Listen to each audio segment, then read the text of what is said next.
the reviews were absolutely brutal. Too soft, too heavy. A disappointment. Peugeot engineers spent years developing the 206 GTI, only for the enthusiast press to tear it apart in a matter of weeks. The car meant to carry one of the most sacred badges in hot hatch history had by all accounts failed. But here is the thing nobody saw coming. That same car, the one the purists hated, was about to become the most dominant rally weapon on the planet. It secured 3 championships back to back to back. And this is the story of how that happened. To understand why the 206 GTI had such a hard time, you need to go back to 1984. That's when Peugeot launched the 205 GTI, and it genuinely changed what people thought a small car could be. It weighed around 850 kilograms, that's it, less than a ton, with a naturally aspirated engine pushing around 105 horsepower in the original 1.6 and up to 130 in the later 1.9. On paper, those numbers look modest. On a B road, the car felt like it was reading your mind. The steering was direct and full of feel. The chassis was so light and responsive that you didn't need a mountain of power to have a serious amount of fun. You could drive it at 8/10ths on a public road and feel like a hero. Enthusiasts loved it, the press loved it. And over a decade of production, it built a reputation that very few cars have ever matched. So when Peugeot finally replaced it in 1998 with the 206, the expectation was enormous. And the GTI variant that followed in 1999 walked straight into that pressure. The problem wasn't that the 206 GTI was a bad car. The problem was that the world had changed, and Peugeot had changed with it. By the late 90s, buyers wanted more. More safety equipment, more refinement, air conditioning, airbags. A car that felt like it belonged in the modern era. All of that added weight, and the 206 GTI came in at around 1,025 kilograms. Not massive by today's standards, but noticeably heavier than what came before. Under the bonnet sat a 2-liter naturally aspirated engine, making 136 horsepower, paired with a 5-speed manual gearbox. The chassis used McPherson struts up front and a trailing arm setup at the rear. 0 to 62 came in at around 8.4 seconds. The critics weren't impressed. The driving position drew immediate complaints. You sat too high, the wheel felt oddly offset, and the pedals didn't quite line up the way you wanted. The steering was lighter than purists expected. There was body roll. And that high-revving, dangerous-feeling edge the 205 had? It wasn't there in the same way. Evo magazine called the 206 GTI one of the car world's greatest misses. That is a painful sentence for any manufacturer to read. Not because the car was broken, but because it carried a name that meant everything, and then felt like it meant less. The standard 206 was an absolute commercial giant. Over 8 million units sold before production wound down. Buyers loved it as a practical, stylish super mini, but the GTI badge was taking a hit in enthusiast circles, and Peugeot knew it. They needed to do something dramatic to remind the world what that lion badge actually stood for. They decided to go racing. Here's where the story gets genuinely strange. To enter the World Rally Championship, Peugeot had to follow one of the FIA's most fundamental rules. The rally car had to be based on a production road car. Specifically, a production road car that was at least 4 meters long. That rule existed for a reason. It was supposed to keep manufacturers honest, to make sure the cars on the stages had some real connection to the cars on the street. The 206 was 3.8 meters long. Not close, not nearly close enough. Now, most manufacturers would look at that number and walk away. The gap between 3.8 and 4 meters sounds small, but in regulatory terms, it was a brick wall. The car simply didn't qualify. And building an entirely new platform just to go rallying wasn't a realistic option. But Peugeot didn't walk away. Instead, their engineers did something that was either completely brilliant or completely absurd, depending on how you look at it. They bolted on bigger bumpers. Not subtle ones, not a small cosmetic tweak. They designed and fitted extended front and rear bumpers that were deliberately oversized, ungainly, chunky things that visually had no business being on a small, hot hatch, and they stretched the overall length of the car just far enough past the 4-meter mark to satisfy the rulebook. The car looked odd, the bumpers looked wrong, but on paper it was legal. And that wasn't even the most important part of the requirement. To homologate the car for WRC competition, Peugeot didn't just need the bumpers to exist as a concept, they needed to sell them.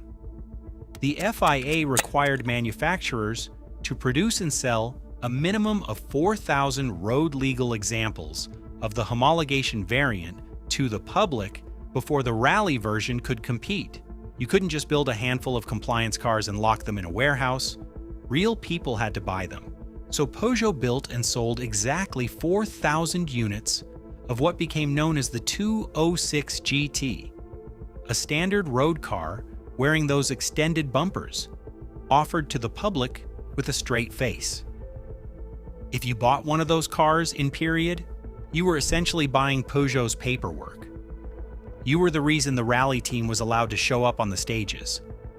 If you want to see more stories about manufacturers finding wild loopholes in racing rule books, and there are some absolute classics, hit that like button and subscribe. We cover this stuff all the time on the channel. But back to Peugeot.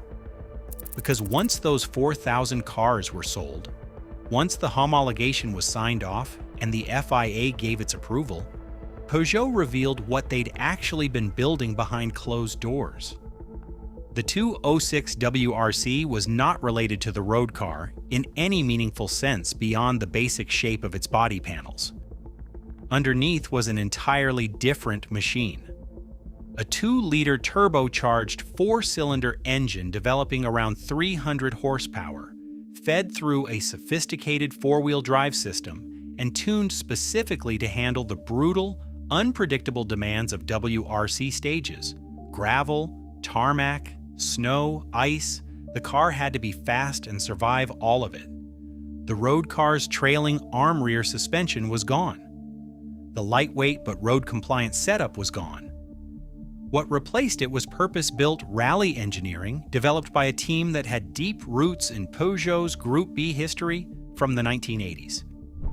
These were people who knew exactly what winning in the dirt required, and the 206 WRC was the result of that knowledge applied without compromise. The bumpers had done their job. Now it was time to go racing. The 206 WRC made its competition debut at the 1999 Tour de Corse.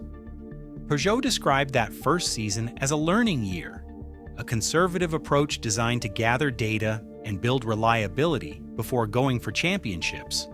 They didn't have to wait long. In 2000, Marcus Grönholm won the Swedish Rally in the 206 WRC, and that victory was the starting gun for one of the most dominant spells in World Rally Championship history. Peugeot won the Manufacturers' Championship that year, then they won it again in 2001, then again in 2002. 3 consecutive titles back to back to back, with a car whose road-going cousin had been mocked for being too soft and too comfortable. Grönholm took the driver's title in 2000 and again in 2002. Giving him 2 championships aboard the 206. Over the course of the program, the car accumulated 24 victories across WRC events. The team was winning on gravel, winning on tarmac, winning in conditions that broke other cars. The 206 WRC was simply the benchmark of its era.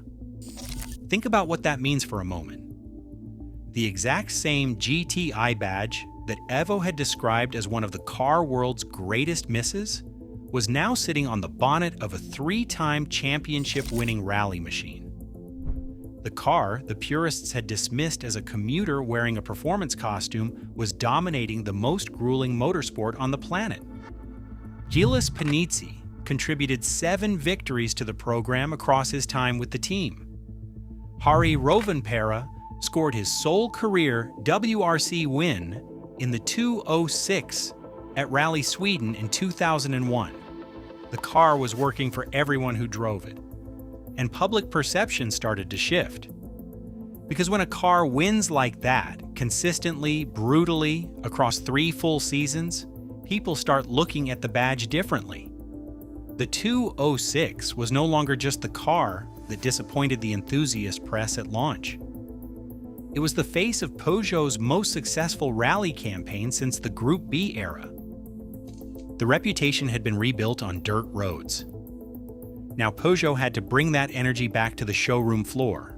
In 2003, Peugeot launched the 206 GTI 180, and it felt like an apology written in horsepower. The engine was reworked with variable valve timing and high lift cams, pushing output to 177 horsepower. The suspension was stiffened.